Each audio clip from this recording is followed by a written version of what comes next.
Gracias, Enrique, y gracias al Señor por su palabra, que es la que realmente nos trae hasta aquí, la que nos ha transformado por medio del Espíritu Santo y la que nos sigue transformando, ¿verdad?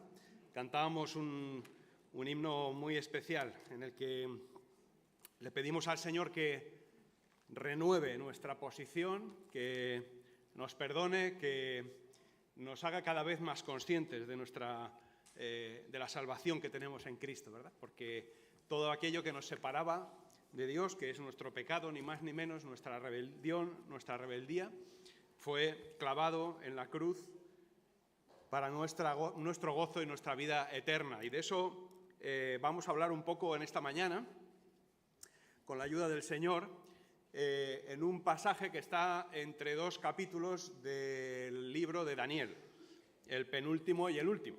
Así que estamos ya terminando, pero justamente el libro de Daniel se parece mucho, no sé si habéis estado en las fallas de Valencia, a la traca final, ¿verdad? Cuando va terminando la mascletá, cuando va terminando el castillo de fuegos artificiales, es cuando más luces, sonido y emoción se transmite por medio de los fuegos artificiales.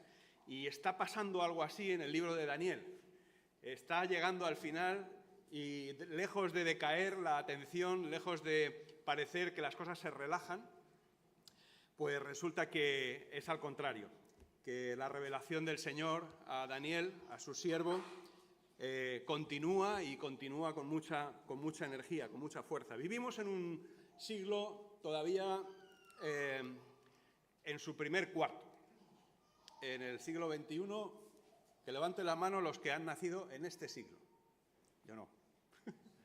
A ver, chicos, chicas, ¿quién ha nacido en el siglo XXI?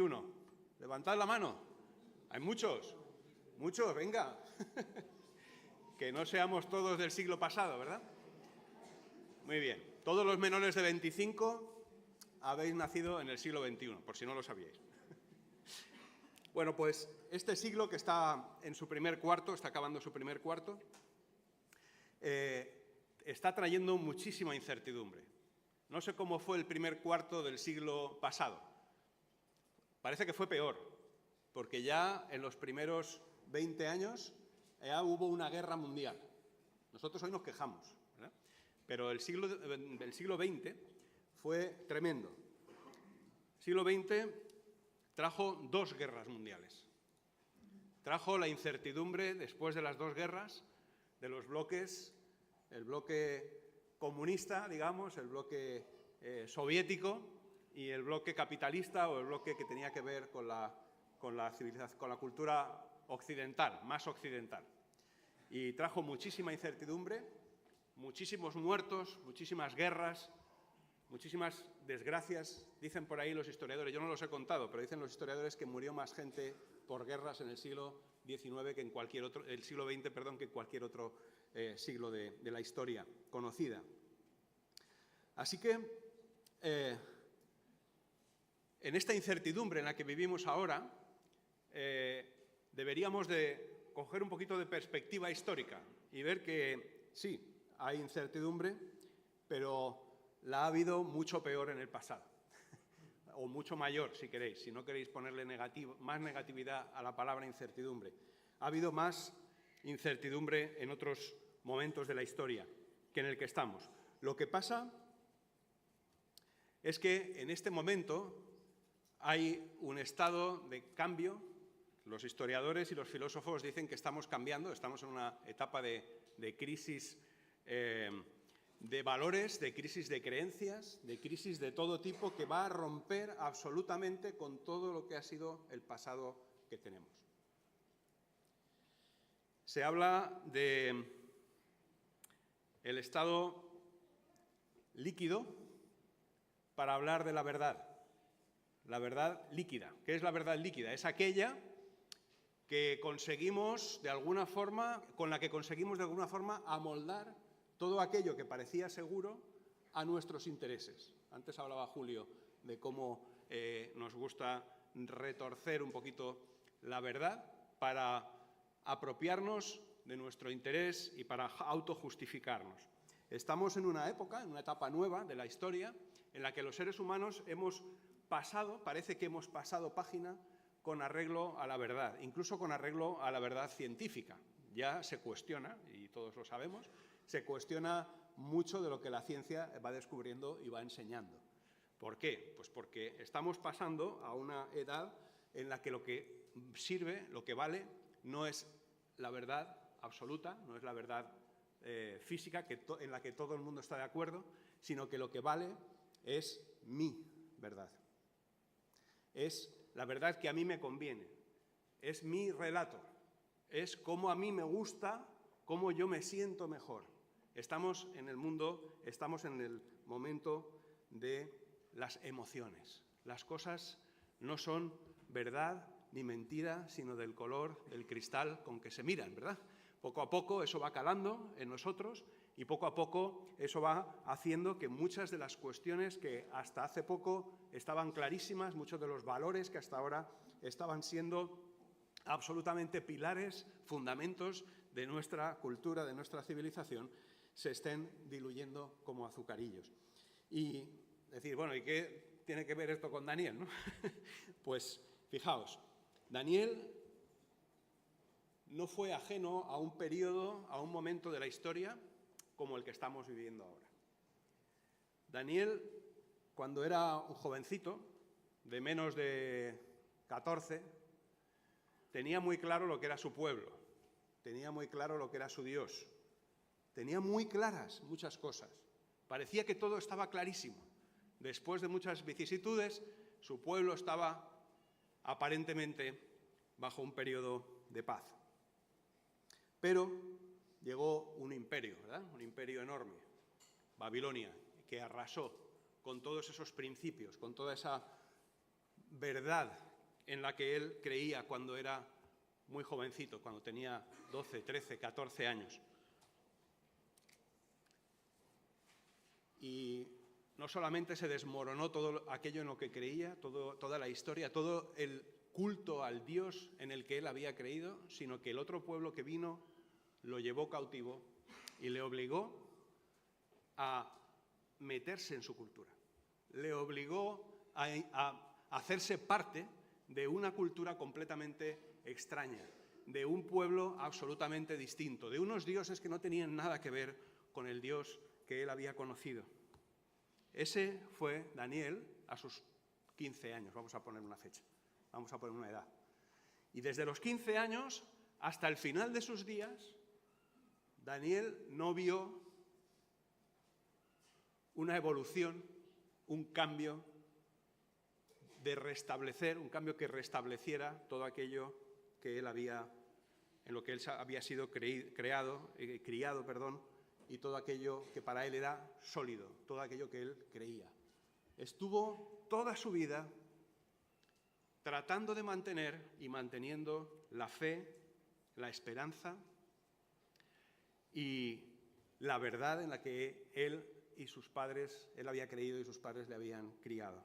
Y hemos visto cómo a lo largo de su vida, en los primeros 6 capítulos del libro de Daniel, Dios le confirma que a pesar de la incertidumbre, que a pesar de estar fuera de su sitio, que a pesar de estar fuera de su lugar, Dios es fiel y el Dios en el que él cree no falla.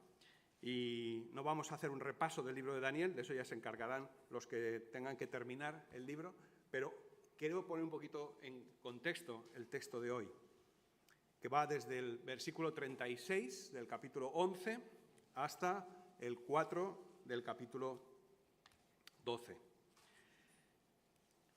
Desde el capítulo 10, más o menos, verso 14,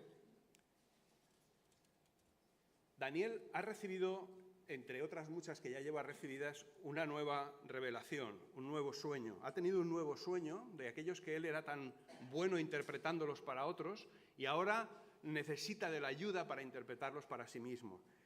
Después de 3 semanas de ayuno, porque estaba realmente angustiado, Daniel en este momento, cuando se escribe, estamos hablando del capítulo 11, Daniel tenía ya muchos años, había visto pasar muchos reyes, pero su pueblo seguía cautivo y él seguía siendo esclavo, o parte, mejor dicho, no esclavo, pero parte de otra cultura, manteniéndose firme en la suya.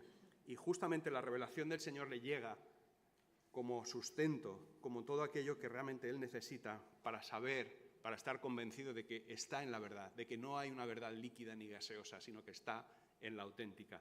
Y desde el versículo 10, el versículo 4 del capítulo 10, que nos cuenta que él había estado ayunando 3 semanas, él ha visto a alguien en visión que le va a descorrer el velo de la historia futura y le va a dar una perspectiva del final de los tiempos de maldición por el pecado. En sus propias palabras, en el 14 del capítulo 10, vemos que el hombre que había venido a revelarle cosas futuras le dice: he venido para darte a conocer lo que sucederá a tu pueblo. Es decir, tu pueblo no ha desaparecido, no va a desaparecer. Lo que va a suceder a tu pueblo al final de los días. Porque la visión es para días aún lejanos.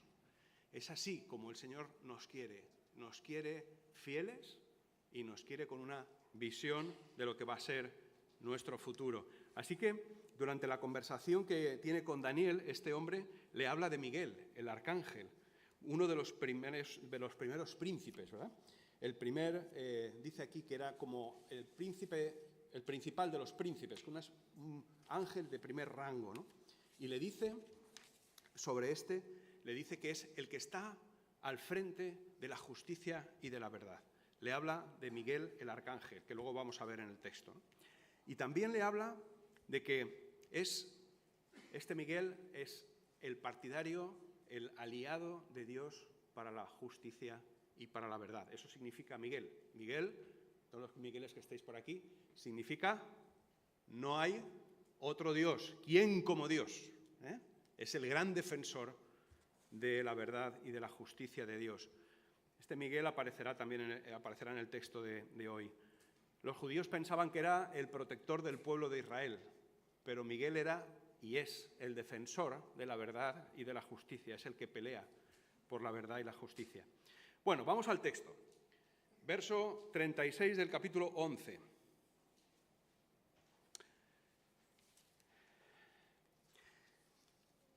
El rey hará lo que mejor le parezca.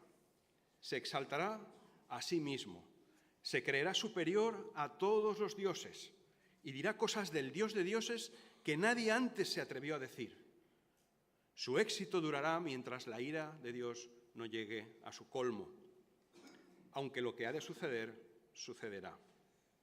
Este rey no tomará en cuenta a los dioses de sus antepasados, ni al Dios que adoran las mujeres, ni a ningún otro Dios, sino que se exaltará a sí mismo por encima de todos ellos.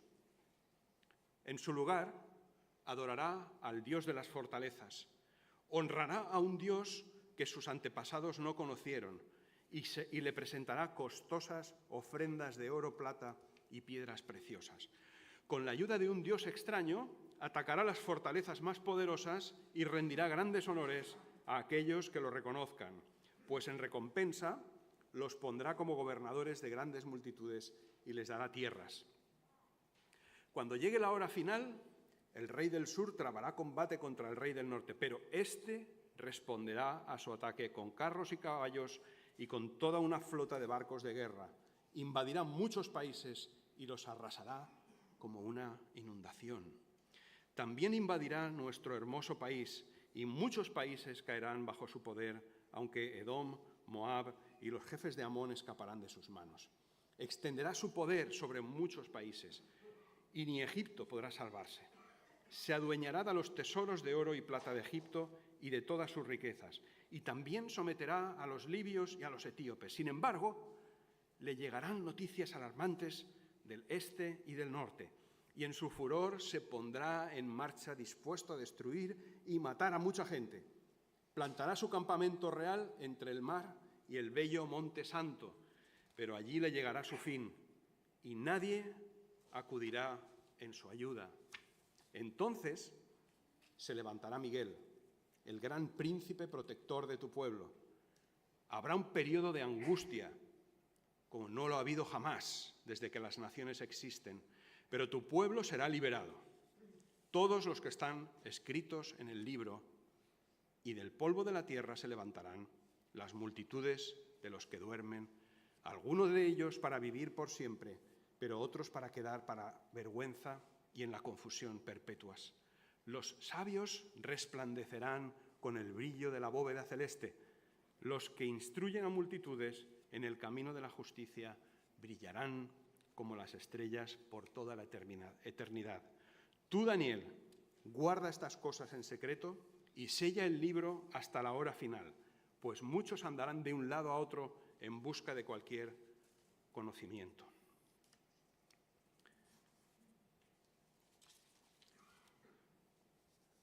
He titulado esta porción de la palabra y este mensaje que vemos aquí, Fin de la historia.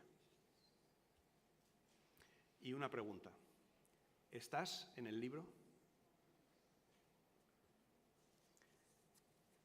Fin de la historia. ¿Estás en el libro?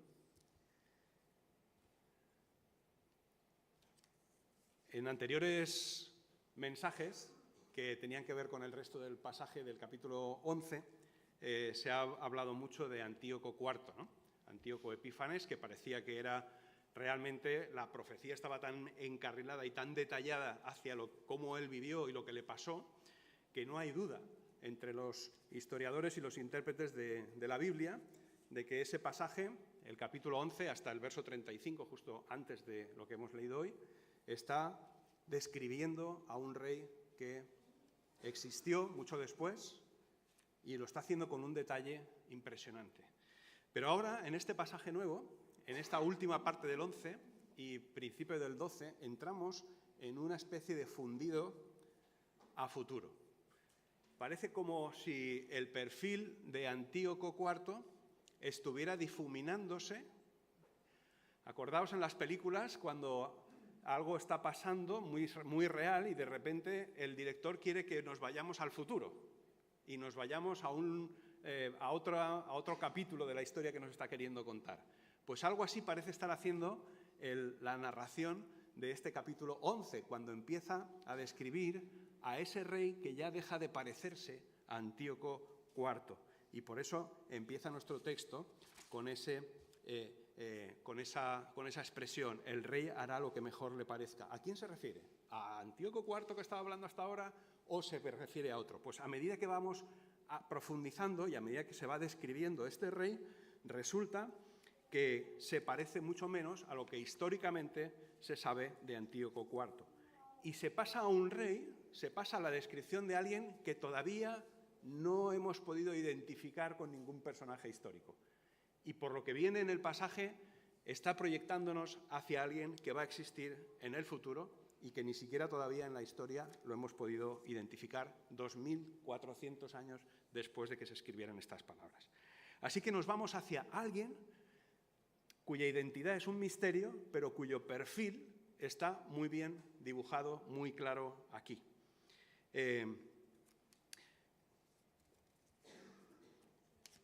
Nosotros tenemos en el primer versículo esta descripción. Hará lo que mejor le parezca. Se exaltará a sí mismo. Se creerá superior a todos los dioses y dirá cosas del Dios de dioses que nadie antes se atrevió a decir. La ofensa continua, la ofensa constante al Dios de dioses está presente en la vida de este rey.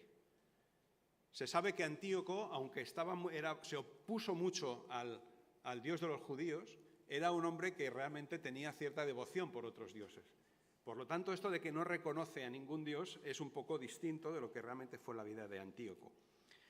Y dice aquí que su éxito durará mientras la ira de Dios no llegue a su colmo.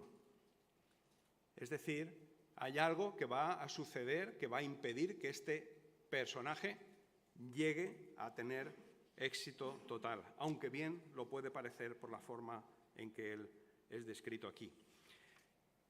Parece que su prosperidad, que ya fue descrita en los versos anteriores, vaya a durar mucho más, pero en realidad esa expresión, mientras la ira de Dios no llegue a su colmo, viene a decirnos que va a ser tal su maldad que no superará a ninguna.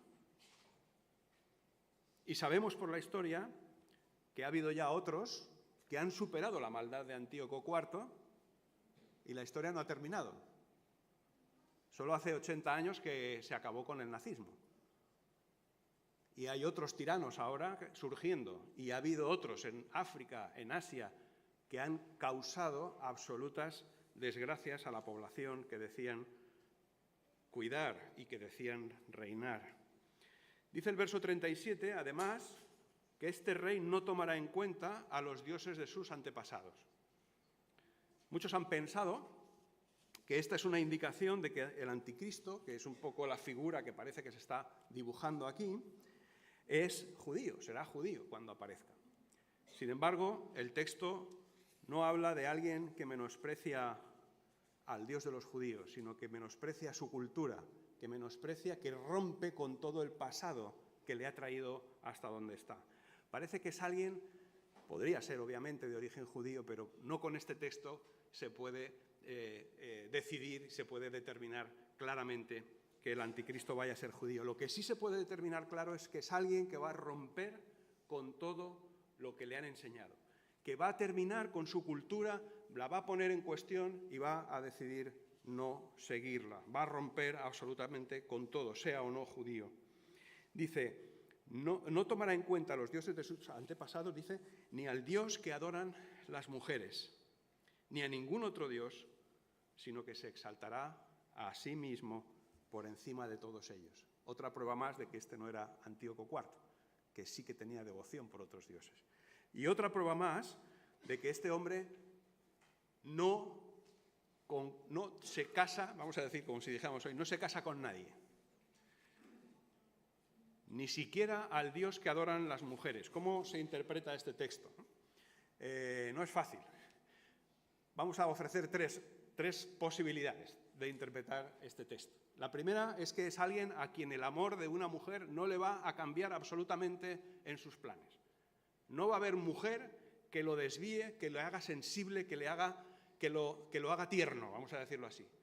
Alguien que va a estar absolutamente frío ante el amor de una mujer, o de muchas.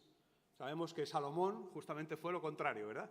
Salomón había sido un rey cuyas esposas habían llevado su corazón y su vida por donde él incluso no hubiera querido.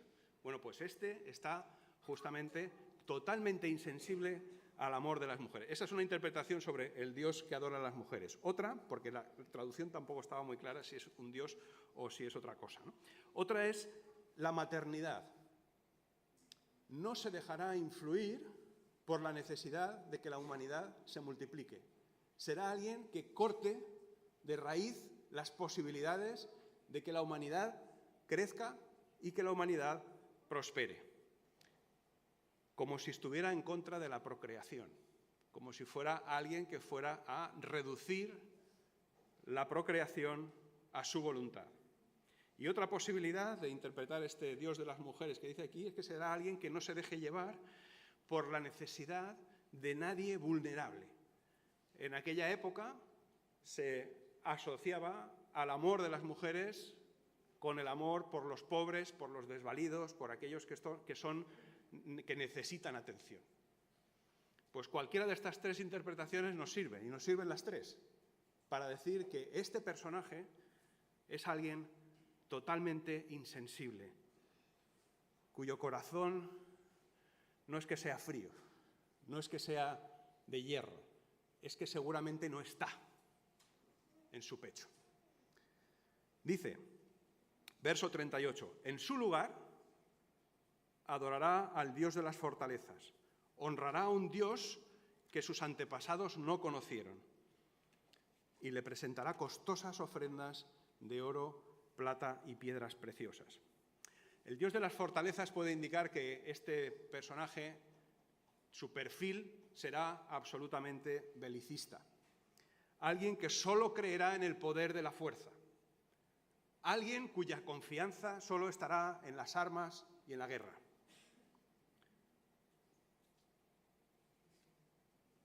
Sin embargo, como todo humano, tiene alguien a quien adorar. Lo que pasa es que dice aquí que es un Dios extraño, que no conocen sus antepasados. habla posiblemente de una nueva manera de adorar, de un nuevo conocimiento. Y algunos se han atrevido a asociar esto con la tecnología con la que las armas en el futuro van a ir desarrollándose cada vez más. Alguien que realmente pondrá toda su confianza en la aplicación de la tecnología a la guerra y a las armas. Hace unos días entrevistaban a un experto en estrategia militar y él demostraba que todas las armas tecnológicas que se están empleando en los enfrentamientos en la zona, justamente en el área donde se mueven estos relatos, son las armas que se van a emplear en el futuro. Y ponía un ejemplo. Ahora estamos oyendo hablar de los drones como armas letales, como armas de tecnología puntera, ¿verdad?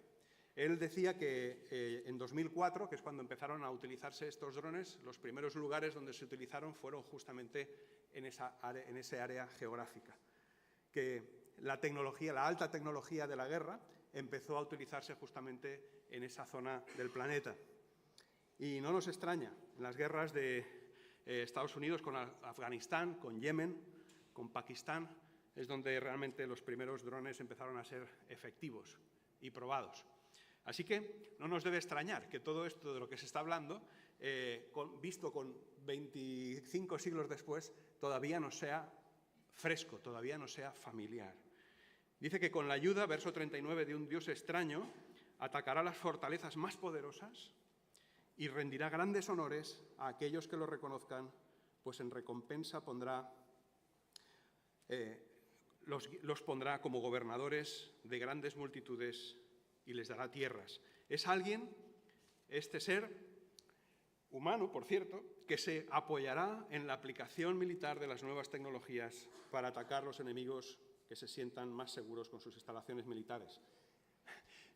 También habéis visto en las noticias, ¿no? 60 metros de profundidad son capaces de llegar las últimas bombas utilizadas, ¿verdad?, para intentar destruir el arsenal nuclear de Irán. Hace poco nadie pensaba en que una bomba pudiera penetrar 60 metros, unas 25 plantas de parking, imaginaos, ¿no? 25 plantas de parking, llegar a un sitio y explotar allí. Atacará las fortalezas más poderosas y rendirá grandes honores a aquellos que lo reconozcan.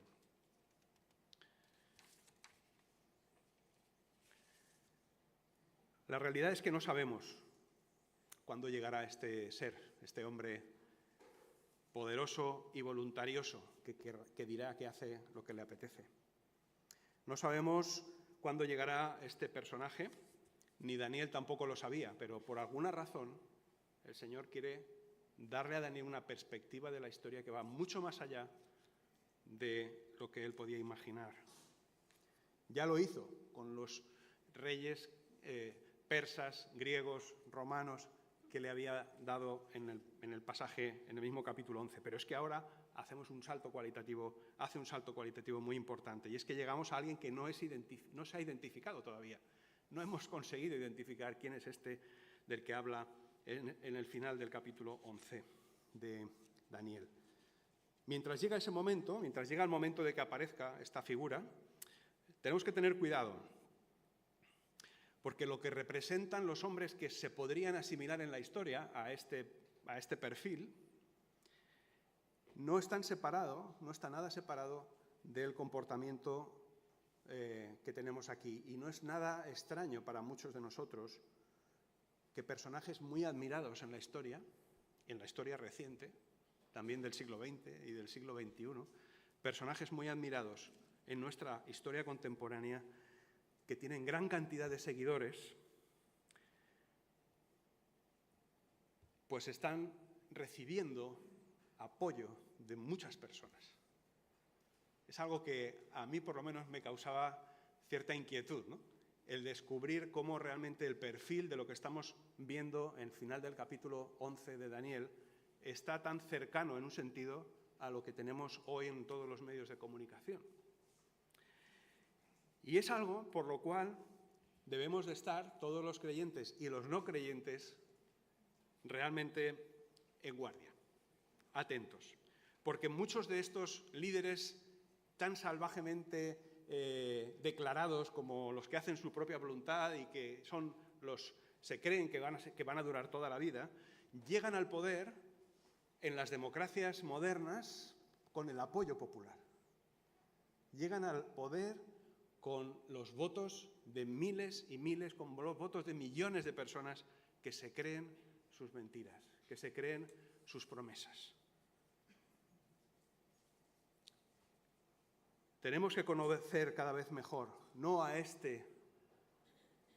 reconocer, diríamos, cada vez mejor, no a este perfil de líderes mundiales que creen que van a salvar el mundo, sino creer y conocer cada vez mejor a un solo líder, a un solo Señor, al Señor Jesucristo. Tenemos que esforzarnos por conocer y apoyar y seguir cada vez más a Jesús de Nazaret, el único que murió por nuestros pecados y que resucitó por su justicia. El resto de versos del capítulo 11 no hacen otra cosa que reforzar la idea de que ya no se está hablando de ningún rey conocido, ni de Antíoco ni de ninguno que podamos identificar. Vamos a saltar al capítulo 12, donde realmente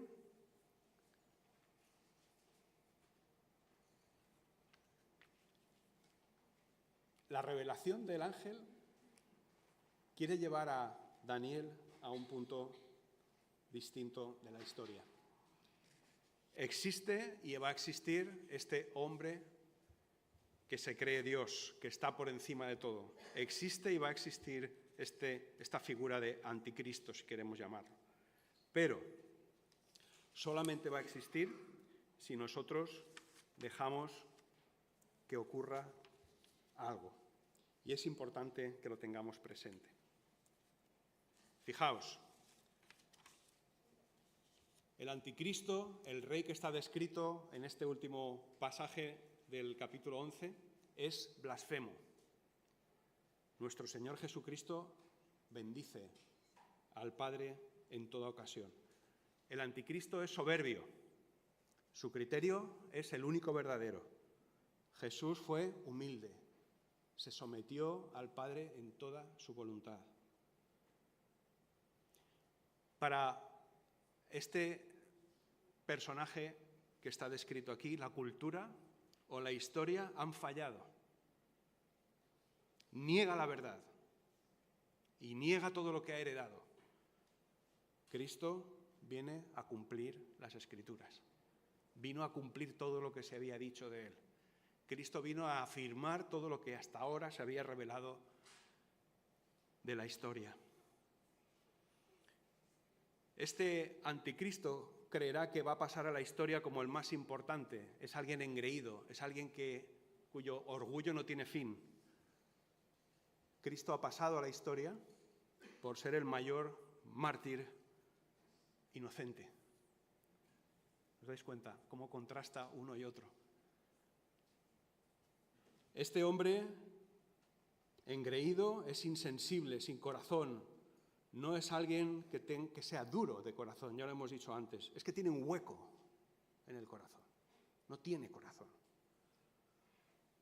Cristo, tan consciente de la perdición del hombre y de la situación de pecado que le apartaba de Dios, ofreció su vida para salvarnos.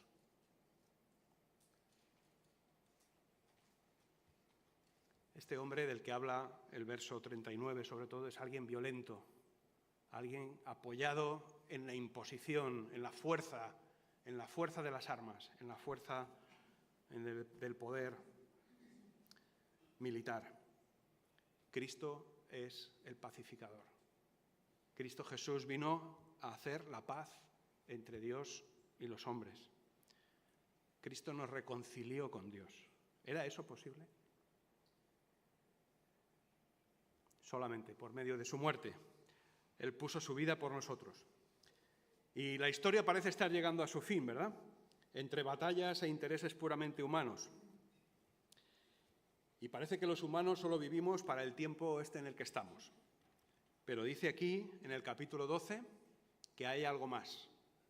Después de todo esto que va a pasar, dice, se levantará Miguel,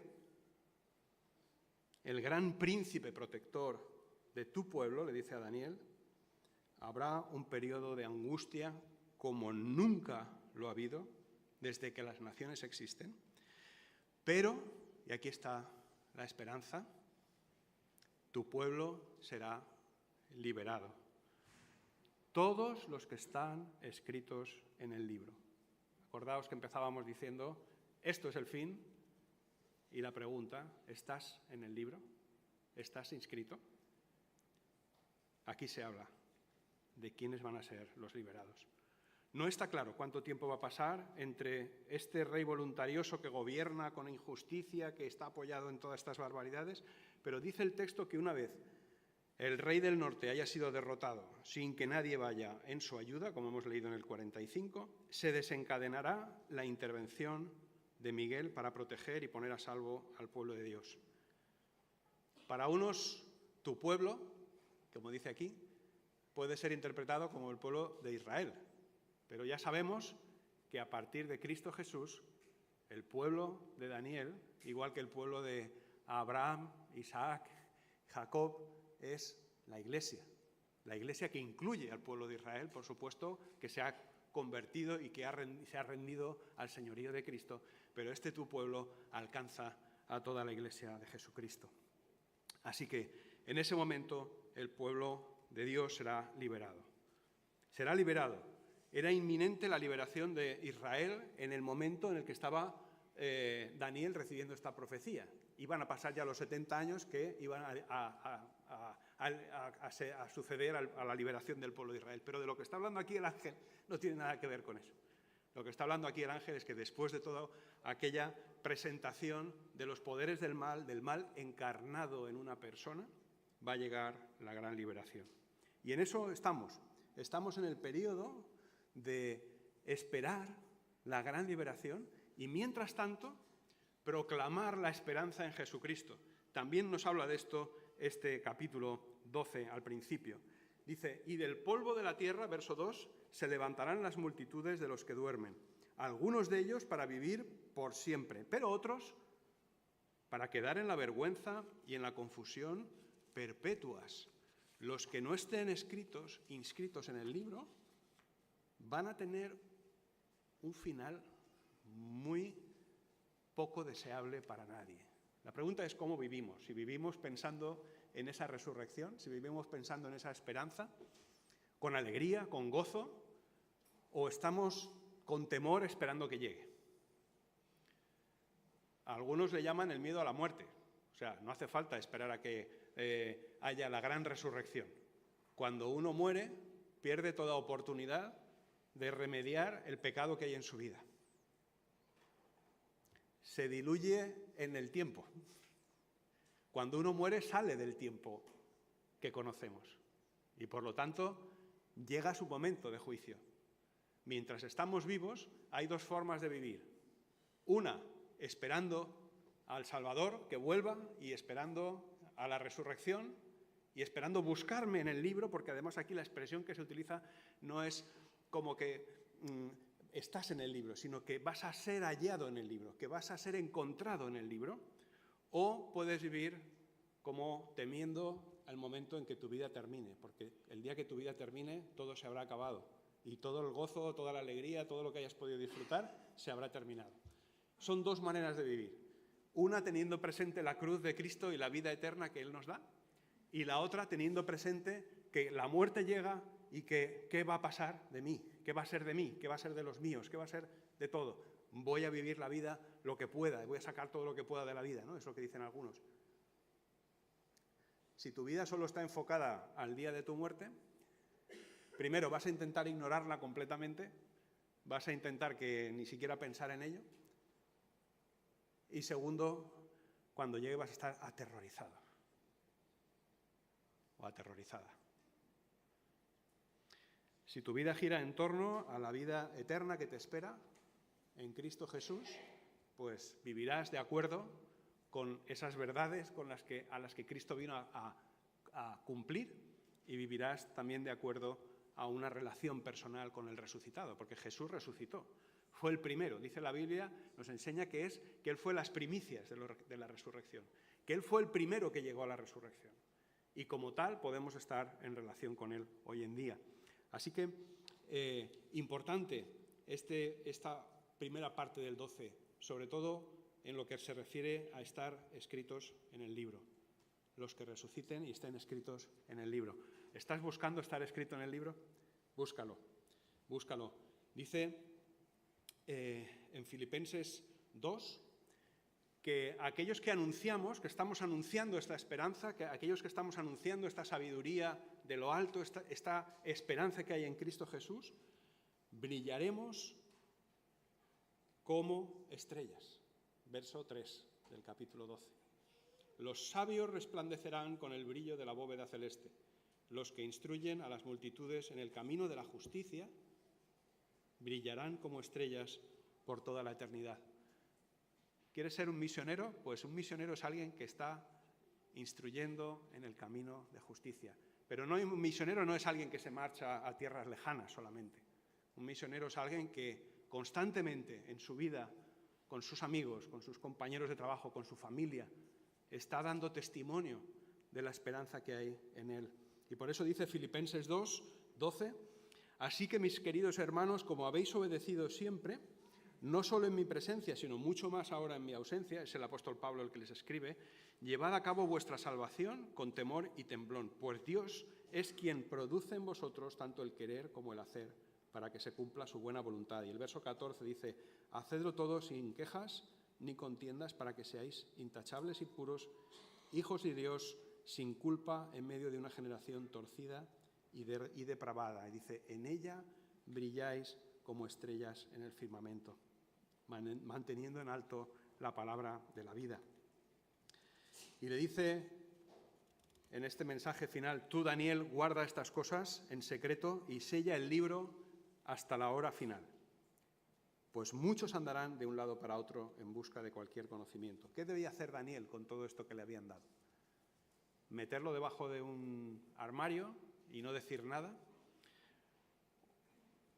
Lo que aquí le sugiere el mensajero es que lo guarde de cualquier tergiversación, que lo proteja, que proteja la palabra del Señor. Muchos han estado y han perdido la vida protegiendo la palabra de Dios. Y aquí a Daniel se le está reafirmando ese mandato. Guarda estas palabras. Guarda estas palabras para cualquier tiempo, pero a nosotros nos dice hoy, guardad estas palabras para este tiempo.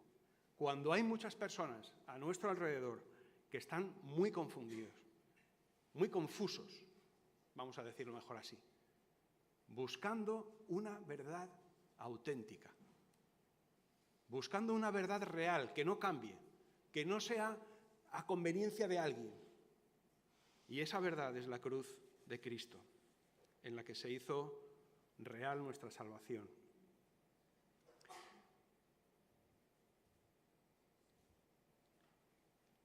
Asegurémonos de que nuestros nombres están escritos en el libro de la vida. Segunda de Tesalonicenses, capítulo 2.